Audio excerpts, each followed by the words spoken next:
जैसे कि आप जानते हैं कि जन्माष्टमी का बहुत महत्व है ना। जगह जगह देखिए भारत में जन्माष्टमी मनाई जा रही है।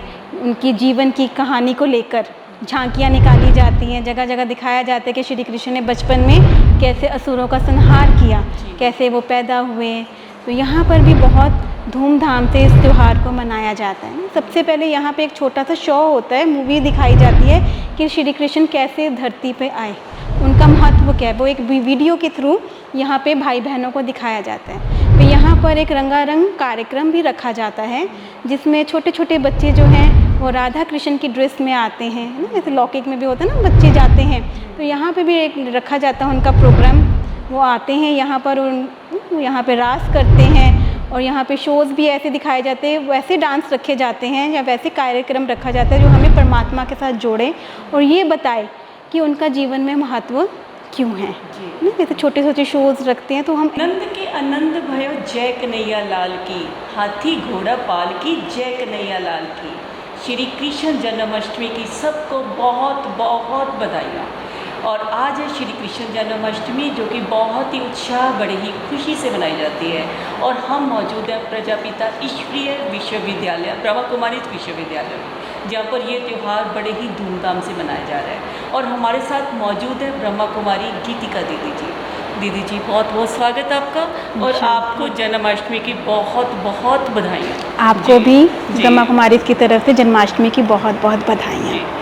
दीदी जैसे ईश्वरीय विश्वविद्यालय, प्रजापिता ईश्वरीय विश्वविद्यालय में बहुत ही धूमधाम से इस त्यौहार को मनाया जाता है और बड़ा ही महत्व है इस त्यौहार का। तो क्या ऐसे यहाँ पर प्रोग्राम्स किए जा रहे हैं? ओम शांति। ब्रह्मा कुमारी ईश्वरीय प्रजापिता यहाँ से आपको हमारी तरफ से आप सबको जन्माष्टमी की बहुत बहुत बधाई हो। जैसे कि आप जानते हैं कि जन्माष्टमी का बहुत महत्व है ना। जगह जगह देखिए भारत में जन्माष्टमी मनाई जा रही है।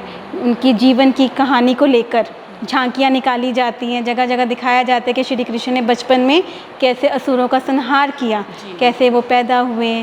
तो यहाँ पर भी बहुत धूमधाम से इस त्यौहार को मनाया जाता है। सबसे पहले यहाँ पे एक छोटा सा शो होता है, मूवी दिखाई जाती है कि श्री कृष्ण कैसे धरती पे आए, उनका महत्व क्या है, वो एक वीडियो के थ्रू यहाँ पे भाई बहनों को दिखाया जाता है। तो यहाँ पर एक रंगारंग कार्यक्रम भी रखा जाता है जिसमें छोटे छोटे बच्चे जो हैं वो राधा कृष्ण की ड्रेस में आते हैं ना, जैसे लौकिक में भी होता है ना, बच्चे जाते हैं। तो यहाँ पे भी एक रखा जाता है उनका प्रोग्राम। वो आते हैं यहाँ पर, यहाँ पे रास करते हैं और यहाँ पे शोज़ भी ऐसे दिखाए जाते हैं, वैसे डांस रखे जाते हैं या वैसे कार्यक्रम रखा जाता है जो हमें परमात्मा के साथ जोड़े और ये बताए कि उनका जीवन में महत्व क्यों है ना। जैसे छोटे छोटे शोज़ रखते हैं तो हम एक्ट उस हिसाब से तैयार करते हैं। यहाँ पर श्री कृष्ण को देखें तो उनको दिखाते कि उनके जन्म कहाँ, कारावास में हुआ। उनके मामा थे तो उनको आया कि वो उनकी मृत्यु का संदेश लेकर उनके मृत्यु का कारण बनेंगे। तो कैसे उनके मामा ने अपनी बहन को, कंस ने अपनी बहन को जेल में रखा और कैसे जब वो आए, कैसे वो जेल से बाहर निकल के गोकुल में गए, कैसे उनकी पालना हुई और कैसे कंस ने पूरा जोर लगाया उनको मारने के लिए। मगर शास्त्रों में दूसरी तरफ ये भी कहते हैं कि जब श्री कृष्ण का जन्म हुआ तब चारों ओर जल ही जल था और पीपल के पत्ते पर वो आए। अब सोचने वाली बात है, दोनों बातों में से सत्य क्या है? क्या वो पीपल के पत्ते पर आए या उनका जन्म कारावास में हुआ? देखा जाए तो इसके पीछे एक आध्यात्मिक रहस्य है। श्री कृष्ण के लिए क्या कहते हैं कि वो 16 कला संपूर्ण थे, मर्यादा पुरुषोत्तम थे, है ना, संपूर्ण पवित्र थे, है ना, निर्विकारी थे। तो अब वो क्या है कि वो संपूर्ण निर्विकारी थे। तो हमें भी वो बताते हैं कि हमें भी 16 कलाओं में संपूर्ण बनना है, निर्विकारी बनना है। और वो निर्विकारी कैसे? सबसे पहले तो देखें ना, तो माताएं भी जब बच्चा होता है तो लड्डू गोपाल अपने घर में रखती हैं। वो भी क्या चाहती हैं कि मेरे घर में जो बच्चा आए वो लड्डू गोपाल ना पालना लगाएंगी। जो लेडीज़ होती हैं जिनको बच्चा होने उनके साइड पे पालना रख देती है, लड्डू गोपाल रख देती हैं।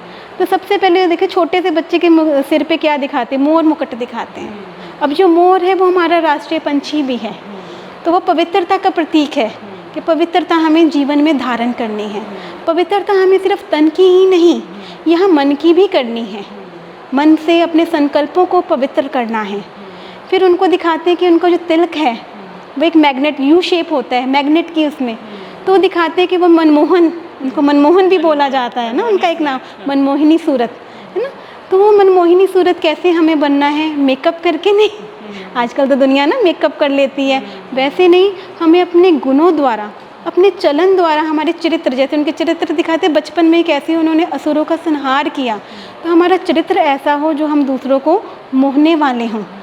बचपन से ही हमारे अंदर कैसे गुण होने चाहिए कि बचपन से ही हमारे अंदर कोई विकार आए, कोई असुर हम पर आए तो हम अपनी स्वों की रक्षा करने वाले हों। फिर उनके गले में विजयंती माला दिखाते हैं।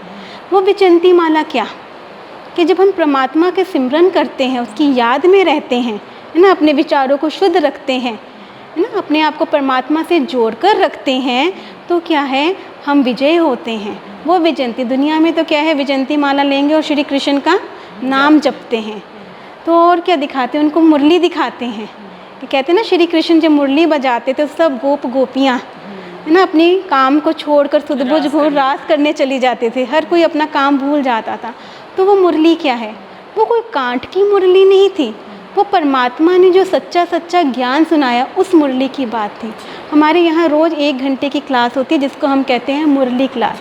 तो मुरली का हम अर्थ ऐसे समझाते हैं, म से जीवन में मधुरता आए, ऊ से दूसरों के लिए उदारता आए, र से जीवन में, हमारे जीवन में रमणीकता होनी चाहिए, ल से हमारे जीवन में लवलीनता होनी चाहिए, और ई से हमारे जीवन में महत्वपूर्ण जो है ईश्वरीय ज्ञान होना चाहिए। हम वो मुरली का महत्व बताते हैं। और अगर ये आज जन्माष्टमी का एक उत्सव है, बड़ा ही एक उल्लास वाला, खुशी वाला माहौल है, तो इस मौके पे आप हमारे दर्शकों को क्या संदेश देना चाहते हैं? यही संदेश देना चाहेंगे, जन्माष्टमी में जन्माष्टमी तो हम बनाते हैं, कृष्ण जी को माखन का, मिश्री का भोग भी लगाते हैं, मगर हमें उनके जीवन से सीखना है कि उन्होंने अपने जीवन में क्या किया आकर, है ना। जैसे जन्माष्टमी ही क्यों बनाते हैं, तो कहते हैं सतयुग में उनकी 8 गद्दी चली, कहते हैं ना बैकुंठ, वो बैकुंठ के राजा थे, बैकुंठ की स्थापना करने वाले थे। तो कहते हैं बैकुंठ में कोई विकार नहीं था, कोई लड़ाई झगड़ा नहीं था।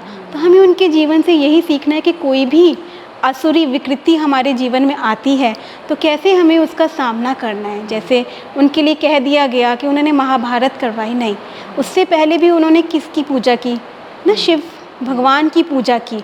उन्होंने कहा था मैं कोई शस्त्र नहीं उठाऊंगा। उसमें ये दिखाते हैं कि उन्होंने अपनी सारी अक्षौनी सेना कौरवों को दे दी, मगर खुद क्या थे, अर्जुन की तरफ हुए।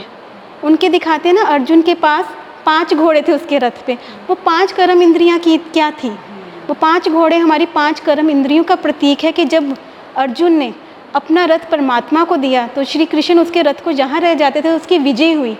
तो यही है, जब हम अपनी 5 कर्म इंद्रियाँ परमात्मा के श्रीमत अनुसार चलाते हैं, हमारी जो 5 कर्म इंद्रियाँ हैं जब हम परमात्मा को दे देते हैं, और परमात्मा ने जो हमें गीता का सच्चा सच्चा ज्ञान दिया, हम यहाँ अर्जुन का मतलब बताते हैं, अर्जुन मना जो ज्ञान को अर्जित करता है, जो परमात्मा के ज्ञान को अपने जीवन में धारण करे वो अर्जुन। तो परमात्मा ने जो ज्ञान दिया उसको हम जीवन में अर्जित करके हम वो अर्जुन बनकर उस गीता के ज्ञान को अपने जीवन में धारण कर कर अपनी इस कर्म इंद्रियों को, इस जीवन को जापन करें, इसको चलाएं, तो हमारी विजय निश्चित ही है। कैसा भी असुर आए, कैसी भी हमारी ज़िंदगी में, आज देखिए हर कोई युद्ध कर रहा है। जैसे श्री अर्जुन को दिखाया ना, वो युद्ध के मैदान में फंस जाता है कि मैं अपनों के साथ कैसे युद्ध करूं, वो अपने हथियार छोड़ देता है। तो आज देखिए कहीं ना कहीं हर मनुष्य अंदर युद्ध ही कर रहा है, स्वयं से युद्ध कर रहा है, उसका बाहर से युद्ध नहीं है, खुद से युद्ध है, अपनों से युद्ध है। तो वही गीता का ज्ञान जो उन्होंने श्री कृष्ण ने सुनाया, उस गीता के ज्ञान को सच जो असली उसका महत्व है, उसका सार है, उसके जीवन को हम धारण करें, तो वही हमारे लिए सच्चा सच्चा जन्माष्टमी बनानी होगी। इसी के साथ सच्चा सच्चा संदेश। हाँ जी दीदी, आपने बहुत ही अच्छा हमें ज्ञान दिया और एक जन्माष्टमी का बहुत अच्छे से सही से महत्व बताया। और जैसे वो माखन खाते हैं, जी, तो माखन का मतलब क्या था, ज्ञान का जो हम मंथन करेंगे, जैसे दूध को, दही को हम रिड़कते हैं तो मक्खन आता है। तो यहाँ पर क्या है, हम चिंताओं का मंथन करने लग जाते हैं। वहीं पर जो परमात्मा ने हमें शिक्षाएं दी, हम उसका मंथन करके वो मक्खन खाना चाहिए। वो मक्खन खाएंगे तो मटकी फोड़ते ना, तो हमारी जो प्रॉब्लम्स है ना, विघन है, उसकी मटकी फूट जाएगी। और उसका परमात्मा को वो हमें सीखना है कि वो मटकी कौन सी फोड़ी, कौन सा उन्होंने माखन अपने जीवन में खाया। तो यही सच्चा सच्चा संदेश हम यहाँ ब्रह्मा कुमारी साहब को देना चाहती हैं। जी दीदी, आपने बहुत अच्छा संदेश दिया, आपका बहुत बहुत धन्यवाद। ओम शांति। ओम शांति। ओम शांति।